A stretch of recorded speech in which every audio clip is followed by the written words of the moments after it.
Hello and welcome back to the Entrepreneurs Forum. I'm your host. My name is Lenora Edwards, and today I have the absolute pleasure of spending time with a woman who I got to meet during a networking call, and she completely blew me away. Her name is Lisa Small, and she is the co-founder of her own company along with her brother, and the company is titled Habitual Growth. And I am so excited for you guys to meet her and to share all the awesome insights with her and the big ahas that you're going to take away from this conversation. So, without further ado, hello, Miss Lisa Small. Hello, I'm so happy to be here this morning with you, starting the week off strong. Woohoo! We love that. For us right now, it is a very cold Monday in winter as we are recording this. And Lisa lives nowhere near I live. I could live in the great state of Pennsylvania, and Lisa, you live in Wonderful Minnesota, where it's about 30 below. very cold in Minnesota. Very, very cold. All right, Lisa. So, what I love your backstory as to how you and your brother started Habitual Growth. Would it be okay if you shared that with us? Absolutely. Yes, so we started Habitual Growth in a means to honor our father. And both my brother Nate and I, before this happened, were on our own individual personal development journeys, kind of cut the bug of, hey, how do we grow, learn, evolve, had each faced some struggles and challenges in our own personal lives, but really had never had a conversation. And about 5 years ago, our father, who was an entrepreneur and really a pillar of servant leadership in our community, was diagnosed with stage 4 cancer out of the blue. Right? And he lived about 11 months and passed away. And it was at his funeral memorial service where my brother and I really saw the impact that he left on his friends, his family, the community, because of who he was and how he inspired people to be. And I'm going to get choked up talking about this. And it was just the most beautiful testament to how someone lived and wanted to pour in and create a positive ripple effect. And we wanted to do something to honor that legacy. And so out of that and our mutual love of personal development, we formed Habitual Growth in a way to give back and keep him alive and help people really live lives of intention. We don't know when our time is. We don't know how many more hours or days or months or years that we have. And so empowering people to take control and live with intention and spend time and experiences in the ways that are meaningful to them and those around them is the greatest gift to honor who he was and what he did. I love that you shared that. Thank you so much for sharing that. Especially from the conversations, it sounds like there was such a great respect for him. And it Yes. wasn't just a passing by. He really was a part of the community and he really was a part of people's lives, which I think there's a difference in knowing people in a quick hello versus really knowing people and having them be a part of our lives. Yes, absolutely. And I think I was having a conversation about this and my dad and how he was with people. And a lot of times people equate, like you said, it's, oh, hi, how are you, the niceties on the surface level. And he really saw people and he really got to know them and understand what their needs were, and simultaneously out of love was able to draw boundaries and build people up, sometimes through difficult conversations or difficult manners, because he had such a good intent for their outcomes across the board, young, old, everything in between. I love that you said that. And that's really the core of what you and your brother do with habitual growth. You Yes. notice people's needs and they're not surface needs. You see them and you meet them where they are and you help them build from that. And especially when it comes to our needs and having conversations about that can be so difficult because I don't know about you, but I certainly was not, oh, tell all of your business to other people and share and share and share. And Yes. it was very much if you have needs, you better find your own way to fill them and don't talk about it. And it's not that it wasn't appropriate to talk about, it was just a very private, personal thing. And with you and your brother and what you offer is that space to have those conversations. Yes. Yes. And have them in a way that's, I hate the term non-judgmental because that it doesn't even capture it, but it's in a way that it's okay no matter where you are and what you want. That's yours to own. That is an individual's decision to make. And we really want to walk people from, here's what I want. Why do you want that? Yeah, What matters behind it? Because sometimes we equate what we want or where we want to go with life in terms of affirmation from other people, or because we think this is the way it's supposed to be, and peeling away some of those layers to say, no, actually, I want to go in this direction because this resonates with who I am and the values that I carry, and getting to the core of that, and then helping people be empowered to move in that direction.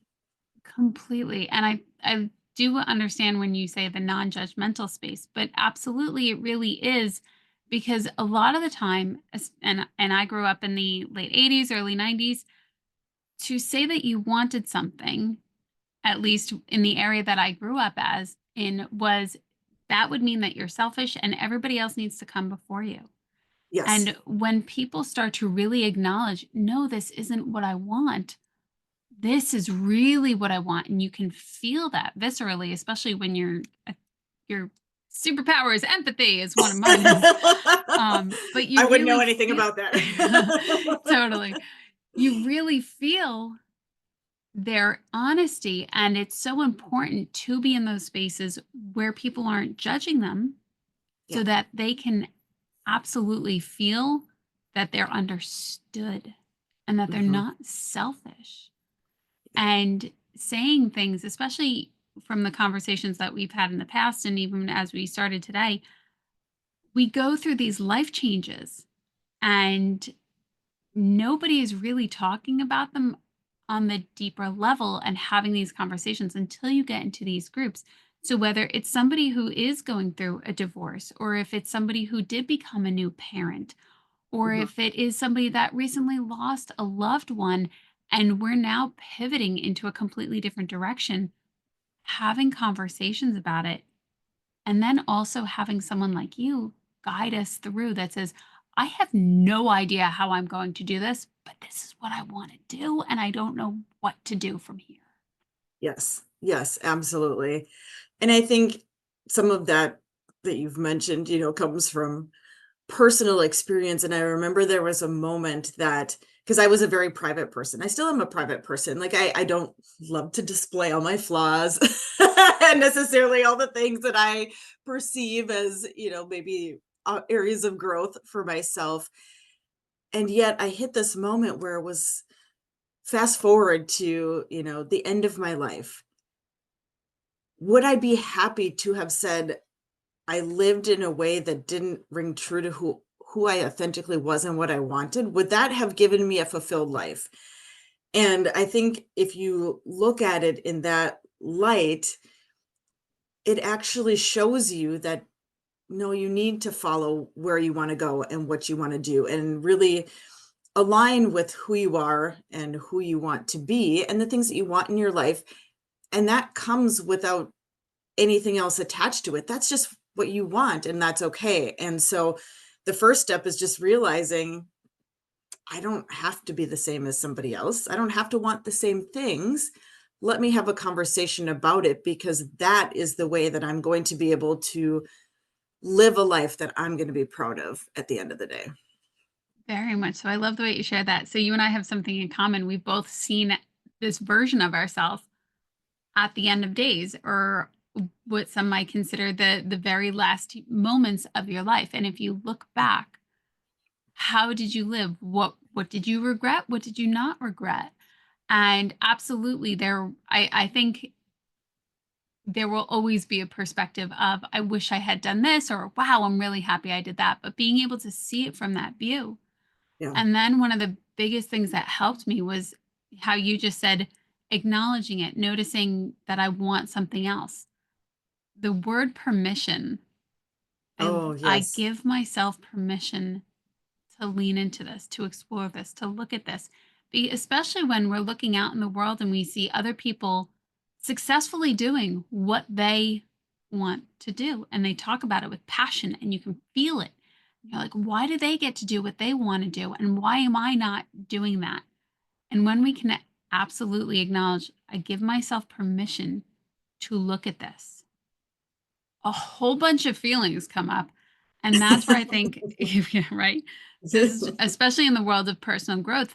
They some people will talk about it on the surface and they're really breaking it down, going, oh, well, it's just one, two, three. Know what you want to do. Follow your passion. Then keep going. Keep hustling. And it can be very toxic on the surface. When when people work with, and whether they're an entrepreneur or not, when people work with a coach like yourself or a practitioner like yourself and your brother, it makes a huge difference, especially because you have, and I know you mentioned you offer your clients amazing tools to help get them started. But that the difference here is you're with them. Yes. You're holding for, and not in a let me hold your hand kind of way, but no, really you're holding your hand and you're helping them see that it's okay. And that the feelings and the emotions that come along with allowing yourself permission to lean into, is this what I want? This is something I want. It does absolutely take support and care and kindness from others. Yeah. Yeah, absolutely. And I think it's also people, we need to give ourselves permission to see if that's what we want. I think there's also this thing out in the world that's like, you have to know what you want. How come you don't know what you want? And then you have to go all in on that. And it may take a few tries for you to figure out, yeah, this really resonates with me. This, makes me like vibrate at the inner core of energy and passion and excitement. Yeah. And also, there's a preconceived notion that that's what I'm going to want forever too. And I think we lose sight of the seasons of life and how what you want can change inside of each one as well. Oh my God, that's so beautifully said. Completely, completely. Thank And I know you. you and I started to talk a little bit about control and even your idea of control and even some of your clients' ideas of control and how that continues to morph and to shift. What is that like? Or any stories Yeah. that come to mind? Yes, yes. I think sure. I'll tell you a story. Probably one I'm not super proud of. But I They're think, all lessons. it'll maybe ring home for a few people. When my son was little, so about 8, 9 years ago, I got laid off. And up until that point, I had felt that I controlled outcomes. So if I do everything perfectly, I can control all the outcomes. And this happened, which was outside of my control.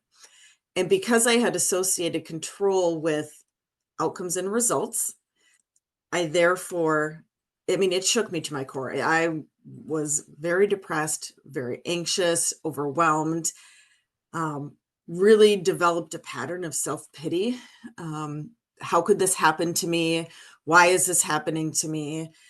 And it took me a long time to come out of that. And I was able to come out through the process that we ultimately now use, which is I don't control the outcome. There are things that are going to happen in my life that I can't control. So why don't I focus on what I can control? That's going to make me the healthiest, most emotionally strong and resilient person that I possibly can be, so that when those things happen, I'm able to ride them instead of be overcome by them. Oh my God, I love the way you said that. Thanks. Completely, Yeah. completely. And It's unfortunate because our culture really does focus a lot on the external. What are the outcomes? What are Yeah, the results? Did you hit your goal rather than saying, look what else I got. yeah, Look what else I learned. Look how this helped me. I don't know why I didn't get the outcome I wanted, but I know that this helped me. And finding ways to acknowledge how what you went through not only impacted your life, but also had a positive impact on the mindset, on the emotional set, on the physical set that we are, and that we continue to change. Yes, outcomes and results are absolutely important.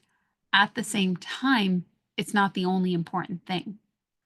yeah, absolutely. And I think that when we say outcomes and results, it's this sometimes perceived to be this pie in the sky vision of perfection that we are ultimately chasing. Yeah, When there are certain circumstances where the outcomes and the results that are the most positive actually come from the journey that you're going through, which is emotional resilience, building mental toughness and fortitude to handle what needs to come, being able to navigate and pivot and grow and learn. Because when you do that in the journey, there may be some result years down the road that comes from it. You just may not be able to draw a direct line to that result in the moment that you're currently in. very much so. Very, very much so. So I imagine some of your clients do have a background in personal growth or don't have a background in personal growth. It's a mixed bag, actually. So, I was wondering, I'm like, I feel like it's yeah, probably mixed. it's a little bit of both. We definitely have people that I would say are in the personal development space. I would consider them the hard chargers. I'm looking for that 1% edge to go harder, faster, stronger, better. Awesome. We love to work with them. They come in, they've got their plan and they're ready to go. And then there's other people that are in this space of I want to change. I don't know what that looks like. Yeah. And I love that equally as much because it takes a lot of courage for someone to say, I want to change and I'm coming to you to help me do that. That's such an honor because that is a courageous step in someone's development. And it might take them a little bit longer to get going because there's a muscle that you build in terms of consistency and understanding how to live with intention and how to keep your feet pointed in the right direction and not get swayed by all the things that come in. And it's beautiful to watch those people grow too. So yeah, we have Absolutely. both spectrums and everything I in love between. that. I love that. Do you find that your clients are more working on their personal growth and building those habits in their mindset, in their family, in their work? I know there's so many different people that you work with. Yeah. Yeah. It's again, mixed bag. So there can absolutely, I would say across the board, there is always, hate using always, but always areas where people are looking to become more consistent or to build strength. And that area looks different depending on where you're starting from and what you want to achieve. But there's generally a desire for change, which comes from consistency or intention that isn't as strong as it could be. And so we work with building that muscle in that specific area. And there's also people that are coming that, hey, I want to drive forward in my professional career or in my business. How do I use personal development and the habitual growth platform to do that? And so it's looking at it from a business lens, but not losing sight of the importance of developing yourself as an individual in that pursuit, because we can, as entrepreneurs, get completely overrun by business, business, business, business. And then we wake up years down the road and we're like, wow, I feel like crap. And I haven't opened a book and I'm 40 pounds overweight now. And so really making sure that, especially in those individuals that are very professionally and business minded, that we keep the element of personal development to synergistically add to what they're doing from the business or professional side.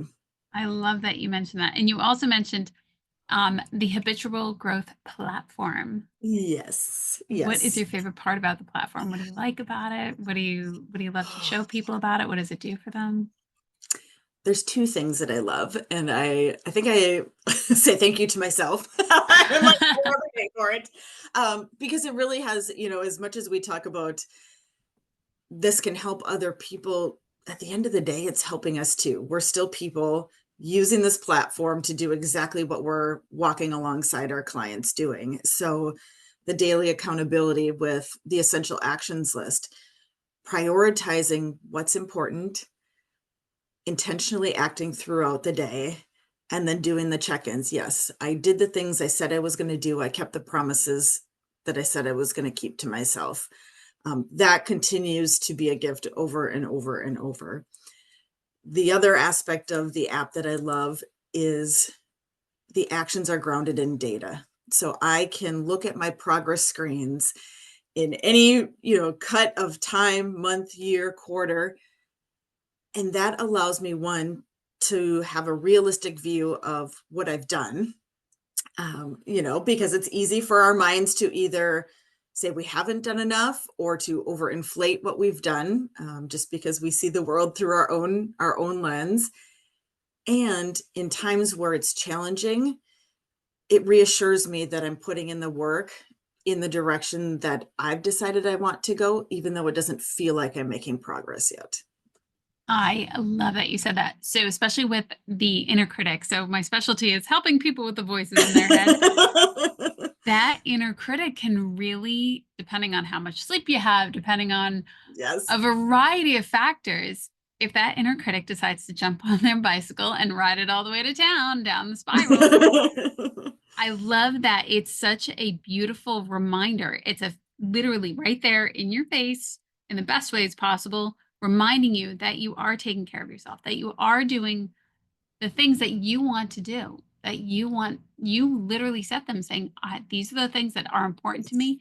I'm keeping promises to myself. And the reason I think that's so important is because that inner critic can point out, well, you didn't do that either. Well, you didn't do that either. Well, what about that time in sixth grade when you didn't do that either? And it's like, you know what? Inner critic, you Yeah. got to know how to talk to them too, Uh-huh. and point out saying, I am doing this. Look at where I started, whether it was a week, whether it was 3 months, whether it was 6 months, whether it was 6 years. Look at where I started. And Mhm. it's very difficult for that inner critic to argue with data when it's literally seeing it and going, no, look, this is what I've done. And it goes, oh, all right, I'll be quiet for now. And it Yep. helps dial it down and really allow yourself to come back up and recognize that you don't have to drown yourself, that you can float, you can go with the flow, that things do go in waves. And it's such a beautiful thing to notice. And another thing that I think is so important is the culture, or maybe it was Disney, I'm not sure which one, where you set a goal and it was going to be this perfect, beautiful trajectory of upward movement. And a lot of the time, and especially for people who have been an entrepreneur or have thought in this realm, you realize, oh my God, this is definitely not an upward No, no, trajectory. no. This is all over the map. And somehow I ended up where I wanted to go. I'm not sure how, but somehow it worked out. Being able to see things like that, that go, oh, right, this contributed to me getting to where I wanted to go. That makes And a I think difference. it does make a difference. And there's another layer to that I like to teach people about, right? So we all hear gratitude, gratitude, gratitude, gratitude. You have to have gratitude, and especially in the personal development, professional development space. And we equate that with, today I am grateful for X, Y, and Z. Do your daily gratitude, thankfulness, mindfulness practice. And what I love about the habitual growth platform is there's one more layer to that, which is, I am grateful for what I have learned that I can now see. And I think taking that reflection of looking back, to your point, quiets the inner critic, but allows you to see your journey in a more positive light and be grateful for the things that have occurred and the way that you have lived in alignment with where you want to go. and be grateful for that. What an amazing thing. Look at where I've come and all the things that I've added to my life because of it. I love that you had said that. That is so beautiful. All the things I've added to my life. And this is especially when we can get so focused on what's out in front of us and the goals that we haven't met yet and looking out the windshield. I do think there is benefit to looking in the rear view mirror and just right there Yep. that you said about being able to see what else you've gained, how that's helped your life. Especially because yes, you're right. Gratitude, gratitude, gratitude. Absolutely. Gratitude is a wonderful thing. When it becomes this automatic thing that you're not connected to, Yes. it can feel more of like a have to than a Hmm. get to. And when you get to notice, oh, but look what I've gotten so far. Wow. I wouldn't have, yeah, that lesson was really hard, but I would not have traded it. It becomes a completely different shift. And I love that there's another layer in there. That's a beautiful idea. Yeah. And I think for people too, if we stay on the topic of gratitude, we're taking a hard left here over onto a different topic, but I think it's so important. And when we practice gratitude, we think of things that happen to us, or I'm grateful that the sky is sunny today, or so and so did this for me, or this happened. And too rarely do we practice gratitude for how we handle things, or how we manage our emotions, or how we respond. And I think that is such an important element to recognize too. Um, Last night I was talking with my son, and we do our we have two questions every night before we go to bed, and it's, what are you grateful for, and what are you proud of yourself for today?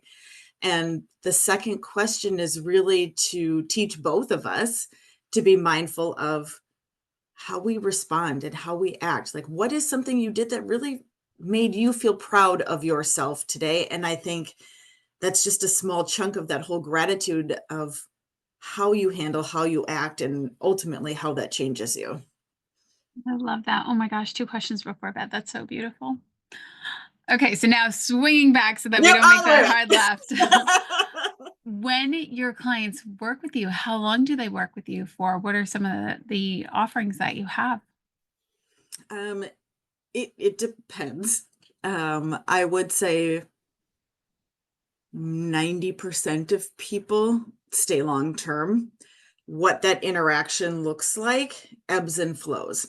So if people come, it's generally more hands-on. We touch base more frequently. We build the who we are, where are we headed, why does it matter, and how are we going to get there. We do that work up front. And then based on that individual and what their needs are, because everybody needs touch points a little differently. They need different levels of accountability. They need different motivations. It goes in waves. And there will be people that have huge, big goals, and they go on and they are great. And we'll touch base on in a quarter, and that's great. And they're on their own. And then there's people that say, you know what, I really just need just 5 minutes every day, just touch base with me. And that's okay. And so it's really, again, the individual journey, which is, sounds like a canned answer, but it's so true, because we're all individuals and we need different things. And then people may enter a season of life where there's a higher priority. Maybe a loved one is sick and they say, hey, you know what? Right now, I'm just focusing on sleeping, eating, staying active, and caring for my loved one. And that's all I can do right now. Awesome.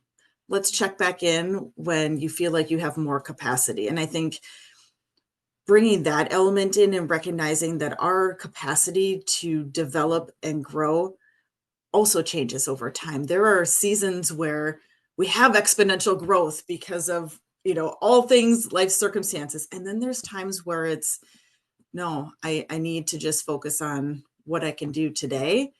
And that's okay too. I love, love, love that you said that.